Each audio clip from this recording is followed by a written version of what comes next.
ಹಾಗಾಗಿ ಈ ನಾವು ಭುವನೇಶ್ವರಿ ತಾಯಿಗೆ ಒಂದು ಪುಷ್ಪಾರ್ಚನೆಯನ್ನ ಮಾಡೋದ್ರ ಮೂಲಕ ಈ ಒಂದು ಕಾರ್ಯಕ್ರಮವನ್ನು ವಿದ್ಯುಕ್ತವಾಗಿ ಉದ್ಘಾಟನೆ ಮಾಡಿಕೊಡ್ಬೇಕು ಅಂತ ವೇದಿಕೆಯಲ್ಲಿ ಇರ್ತಕ್ಕಂಥ ಎಲ್ಲ ಗಣ್ಯರಲ್ಲಿ ವಿನಂತಿ ಮಾಡ್ಕೊಳ್ತಾ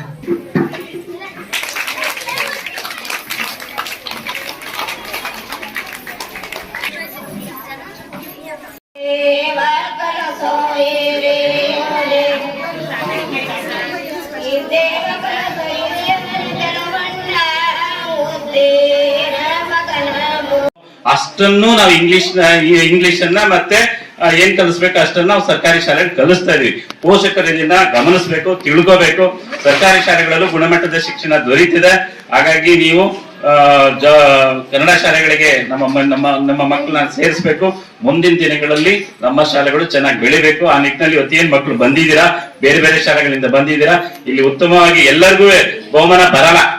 ಯಾರಿಗ್ ಬಹುಮಾನ ಬರುತ್ತಾ ಖುಷಿ ಪಡ್ರಿ, ಒಂದು ಅನುಭವ. ಸೊ ಯಾರಿಗ್ ಬರ್ಲಿಲ್ಲ ಇದೊಂದು ಅನುಭವ ಅನ್ಕೊಂಡ್ರಿ.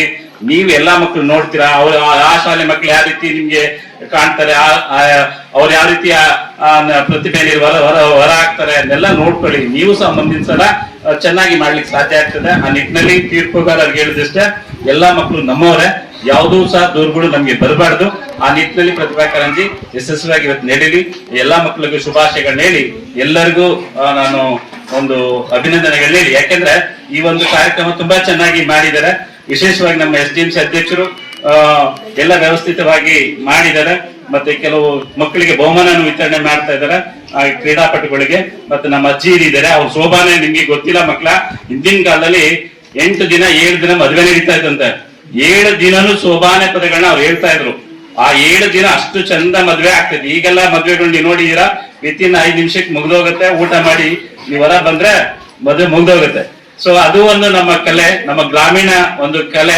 ಅದನ್ನ ನೀವು ಕೇಳಬೇಕು. ಅದನ್ನು ಮುಂದಿನ ಜನರೇಷನ್ಗೆ ಶೋಭಾನೆ ಪದವನ್ನ ನಾವು ಟ್ರಾನ್ಸ್ಫರ್ ಮಾಡ್ಬೇಕು ಅಂದ್ರೆ ಈಗಿನ ಮಕ್ಕಳು ಅವರೇ ಆಸಕ್ತಿಯನ್ನು ಕಲಿಬೇಕು.